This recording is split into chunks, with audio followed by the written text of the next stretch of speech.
Red news చూస్తున్నాం. హైదరాబాద్ పటాన్చెరులోని పారిశ్రామిక వాడలో భారీ పేలుడు సంభవించింది. 14 మంది కార్మికులకు తీవ్ర గాయాలయ్యాయి. కొందరు కార్మికులు మంటల్లో చిక్కుకున్నారని అనుమానిస్తున్నారు. పేలుడు ధాటికి కార్మికులు ఎగిరిపడ్డారని సిబ్బంది చెబుతున్నారు. సమాచారం అందుకున్న ఫైర్ సిబ్బంది ఘటనా స్థలానికి చేరుకుని మంటలను అదుపు చేస్తున్నారు. పాస మైలారంలోని సిగాచి కెమికల్స్ పరిశ్రమలో రియాక్టర్ పేలడంతో ఈ ప్రమాదం సంభవించింది. ఈ ప్రమాదంతో కార్మికులు, స్థానికులు తీవ్ర భయాందోళనకు గురయ్యారు.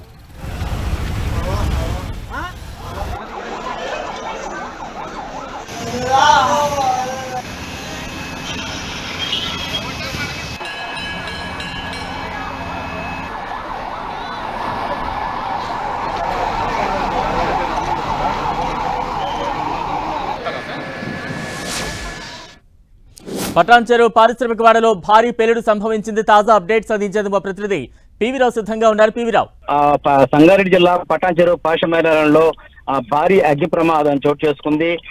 అక్కడ అయితే రియాక్టర్స్ పేలిపోవడంతో ఉదయం షిఫ్ట్ లకు 60 మంది వచ్చారు. ఈ పని ప్రారంభించిన కొద్దిసేపటిగా రియాక్టర్ పేలడంతో 14 మంది మాత్రం తీవ్ర గాయాలతో వారిని అవడంతో వారికి స్థానికంగా ఆసుపత్రికి తరలించారు. మొత్తం మీద చూసుకున్న ఇక్కడ పరిశ్రమలు మాత్రం భారీగా మంటలు ఎగిసిపడుతున్నాయి. ఫైర్ ఇంజిన్ మాత్రం అక్కడ చేరుకున్నాయి. 108 అంబులెన్స్ కూడా అక్కడ చేరుకుంటున్నాయి. ఘటనా స్థలం చేరుకున్నటువంటి ఫైర్ సిబ్బంది కానీ, ఇటు పోలీసులు కానీ, రెవెన్యూ సిబ్బంది మొత్తం కూడా అప్రమత్తమై క్షతగాత్రులు ఎవరైతే అందరూ ఆసుపత్రికి తరలించే ప్రయత్నం చేస్తారు. మొత్తం మీద చూసుకున్నప్పుడు ఇక్కడ కంపెనీ యొక్క నిర్లక్ష్యం స్పష్టంగా కనిపిస్తుంది. ఇదే కాదు, ఇక్కడ ఉన్న స్థానికంగా అన్ని కంపెనీలు కూడా ఎప్పటి నుంచో వారు నిర్లక్ష్యంగా వ్యవహరిస్తారు. రియాక్టర్స్ ని ఎప్పటికప్పుడు మెయింటెనెన్స్ చేయకపోవడం వల్లే ఈ ప్రమాదాలు చోటు చేసుకుంటాయని కూడా మనకు సమాచారం అందుతుంది. ఈ రోజు కూడా కంపెనీ యొక్క నిర్లక్ష్యం ఇక్కడ మనకు స్పష్టంగా కనిపిస్తుంది. దీంతో ఇప్పటికి 14 మంది చాలా వరకు బర్నింగ్ అయ్యి వాళ్ళందరూ కూడా ఆసుపత్రికి తీసుకునే పరిస్థితి కనిపిస్తా ఉంది. కంపెనీ వద్దకు ఇప్పటికే స్థానికులందరూ కూడా చేరుకుంటా ఉన్నారు. కుటుంబ సభ్యులు కూడా చేరుకుంటున్నారు. స్థానికులందరూ కూడా భయాందోళనకు గురైన పరిస్థితి కనిపిస్తుంది. భారీ శబ్దం కావడంతో స్థానికులు కూడా భయాందోళనకు గురయ్యారు. పివిరావు, అంటే ఇంకా మంటల్లో చిక్కుకున్న వారు ఎవరైనా ఉన్నారా? వారిని సురక్షితంగా బయటకు తెచ్చేందుకు ఎటువంటి చర్యలు కొనసాగుతున్నాయి? మొత్తం ఈ షిఫ్ట్ లో 60 మంది లోపల సమాచారం వచ్చింది. ఇప్పటివరకు అయితే తీవ్రంగా గాయాలతో బయటకు వచ్చిన 14 మంది ఆసుపత్రి తరలించారు. ఇంకెంతమంది ఎంతమంది సురక్షితంగా లోపల ఉన్నారు, వారిని బయటకు తీసుకొచ్చే ప్రయత్నం అధికారులు చేస్తారు. ఎంతమంది లోపల ఉన్నారని ఇంకైతే స్పష్టంగా తెలియ రావట్లేదు. కొంతమంది భారీ శబ్దం కాటుకొని కకాలకు ఎట్టుబడి పరిగెత్తుకుంటూ పోయారు. మొత్తం అయితే సంఖ్య అయితే ఉదయం షిఫ్ట్ అయితే 60 మంది అయితే లోపలికి వెళ్ళే సమాచారం ఉంటుంది. వీరందరూ కూడా లోపలికి వెళ్ళి రక్షించే ప్రయత్నం అయితే జరుగుతున్నాయి. మొత్తం చూసినప్పుడు ఇటు ఫైర్ డిపార్ట్మెంట్ కానీ, అదేవిధంగా పోలీసు కానీ అయితే అక్కడ మొత్తం ఎవరు కూడా ఇబ్బంది పడకుండా అక్కడ నుంచి బయటకు తీసుకొచ్చే ప్రయత్నాలు అయితే జరుగుతూ ఉన్నాయి. బలరాం, అంటే పివిరావు, ఈ ప్రమాదానికి సంబంధించి ఆ సంస్థ యాజమాన్యం కావచ్చు, లేదంటే కార్మిక సంఘాలు కావచ్చు, ఏ రకంగా రియాక్ట్ అవుతూ ఉన్నాయి? కార్మిక సంఘాలు ఒకటే చెప్తున్నాయి. గతంలో పాషమైలారం కావచ్చు, హత్నూరా, బోరబట్ల, ఇటు పటాన్చెరు, అదేవిధంగా జిన్నారం పారిశ్రామిక వాడలో ఏదైతే పరిశ్రమ ఉన్నాయో ఆ పరిశ్రమలో రియాక్టర్స్ ఇట్లా పేరటం వల్ల పొరుగు రాష్ట్రాల నుంచి వచ్చినటువంటి వలస కార్మికులు ఎవరైతే ఉన్నారో, ఛత్తీస్గఢ్ కావచ్చు, జార్ఖండ్ కావచ్చు, ఒరిస్సా, అదేవిధంగా బీహార్ నుంచి వచ్చిన కార్మికులు ఎవరైతే పెట్టెల్లా రాలిపోతా ఉన్నారు. కనీసం మెయింటెనెన్స్ చేయట్లేదని గతంలో కూడా కార్మిక సంఘాలు ఆరోపణ చేశాయి. అయినప్పటికీ గత ఏడాది కూడా ఇట్లా రియాక్టర్ పేలి 5గురు చనిపోయిన ఘటన మరొక ఉంది. ఈ రోజు ఇంత పెద్ద ఘటన జరిగింది. కార్మిక సంఘాలు కావచ్చు, స్థానికులు కావచ్చు ఒకటే చెప్తున్నారు, కార్మికుల ప్రాణాలను అయితే గాల్లో కలిసిపోయే విధంగానే పరిశ్రమలు వ్యవహరిస్తా ఉన్నాయి. ఇటు ఇన్స్పెక్టర్ ఫ్యాక్టరీస్ తనిఖీలు చేయడం లేదు, తూతు మాత్రంగా తనిఖీలు చేసి వెళ్తున్నారు. దాంతో ఇక్కడ పరిశ్రమలో రక్షణ లేకుండా పోయింది. పని ప్రదేశాల్లో కనీస రక్షణ లేకుండానే పనులు చేయాల్సిన పరిస్థితి వచ్చింది.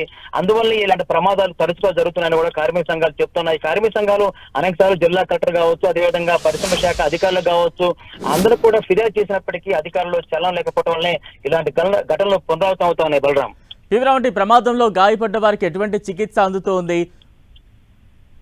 అంటే చాలా మంది ఇటు ప్రభుత్వ ఆసుపత్రికి, పటాన్చెరు ప్రభుత్వ ఆసుపత్రికి గాయాలు ఎక్కువగా ఉండి కొంచెం ప్రమాద స్థాయి తీవ్రంగా ఉన్న వారందరూ కూడా హైదరాబాద్ గాంధీ ఆసుపత్రి తరలిస్తా ఉన్నారు. లోపల మాత్రం ఎవరు కూడా ఎలాంటి పరిస్థితి ఉన్నా అర్థం కాని పరిస్థితి. మొత్తం పొగ ఉంది, మంటలు ఎగిసిపడుతున్నాయి.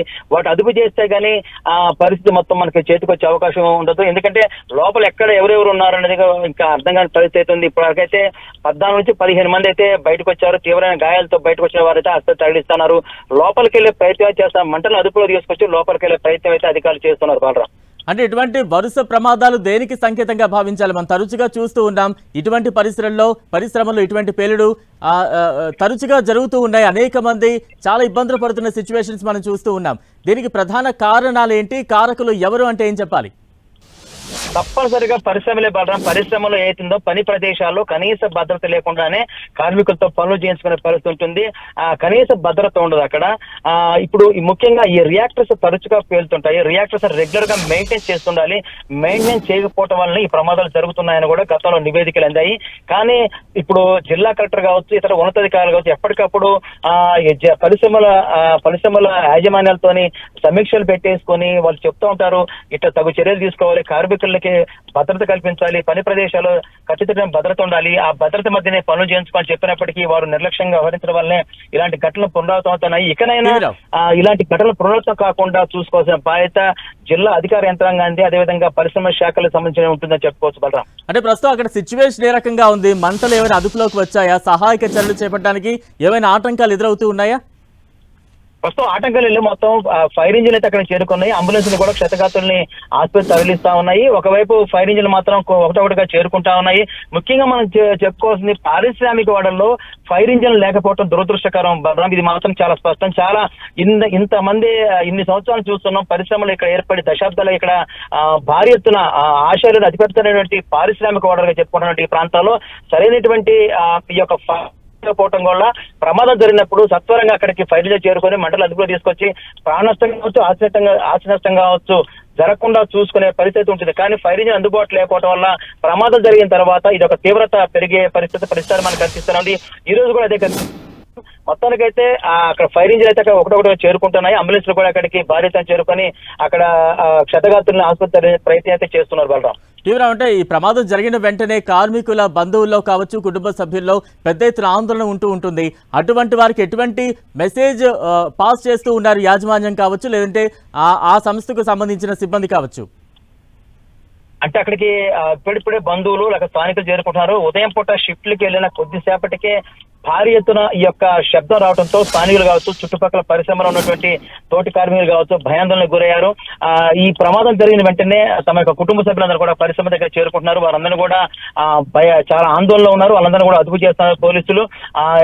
చాలా వరకు ఎలాంటి లోపల ప్రమాదం జరగకుండా మనకు సురక్షితంగా బయట తెచ్చే ప్రయత్నాలు జరుగుతున్నాయి. మంటలను ముందు అదుపు చేసి లోపలికి వెళ్లే ప్రయత్నం అయితే అధికారులు చేస్తున్నారు. Balaram, right, thank you PV Rao. Sangareddy జిల్లా పటాన్చెరు పారిశ్రామిక వాడలో భారీ పేలుడు సంభవించింది. ఓ పరిశ్రమలో రియాక్టర్ పేలడంతో ఈ విధ్వంసం అక్కడ చోటు చేసుకున్న దృశ్యాలు మనం చూస్తూ ఉన్నాం. భారీ ఎత్తున పొగలు వ్యాపిస్తూ ఉన్నాయి. మరోవైపు అక్కడ ధ్వంసమైపోయిన దృశ్యాలు కనిపిస్తూ ఉన్నాయి. మరోవైపు క్షతగాతులను హుటాహుటిన ఆసుపత్రికి తరలిస్తున్న దృశ్యాలు మనం చూస్తూ ఉన్నాం. అయితే మరికొంతమంది కార్మికులు మంటల్లో చిక్కుకునే అవకాశం ఉందనే సిచ్యువేషన్ కూడా కనిపిస్తోంది. అక్కడ సహాయక చర్యలు కొనసాగుతున్నాయి. అయితే దరిదాపు పారిశ్రామిక వాడిక సిచ్యువేషన్ ఇటువంటి అధ్వాన పరిస్థితి కనిపిస్తూ ఉంది. అయితే పారిశ్రామిక వాడకు సమీపంలో ఎటువంటి ఫైర్ ఇంజన్స్ లేకపోవడం వల్ల కూడా ఈ ప్రమాద తీవ్రత తరచు ఎక్కువగా కనిపిస్తోంది. ఫైర్ సిబ్బంది అక్కడ చేరుకునేటప్పటికే చాలా నష్టం జరుగుతోందనే వాదన కూడా పెద్ద ఎత్తున వినిపిస్తోంది. అయితే ప్రస్తుతం అందుతున్న సమాచారం ప్రకారం 14 మంది కార్మికుల వరకు కూడా తీవ్రంగా గాయాల పాలై చికిత్స పొందుతూ ఉన్నారు. మరోవైపు అక్కడ సహాయక చర్యలైతే కొనసాగుతున్న రియాక్టర్ పేలడంతో ఇంతటి భారీ పేలుడు సంభవించినట్టుగా అర్థమవుతోంది. ఆ భారీ పేలుడు తీవ్రత ఏ రకంగా ఉందో దృశ్యాలు చూస్తే అర్థమవుతోంది. మరోవైపు దట్టమైన పొగలు వ్యాపిస్తూ ఉన్నాయి. మరోవైపు ఆ పరిశ్రమ రియాక్టర్ పేలిన ప్రాంతం మొత్తం కూడా ధ్వంసమైపోయిన సిచ్యువేషన్ కనిపిస్తోంది. మరోవైపు అనేక మంది కార్మికులు తీవ్రంగా గాయాల పాలయ్యారు. ఇప్పటి వరకు అందుతున్న సమాచారం ప్రకారం 14 మందిని ఆసుపత్రికి తరలించి చికిత్స అందిస్తున్నారు. మెరుగైన వైద్యం అందించేందుకు కూడా సిద్ధమవుతున్న సిచ్యువేషన్ అయితే ప్రస్తుతం అక్కడ కనిపిస్తూ ఉంది.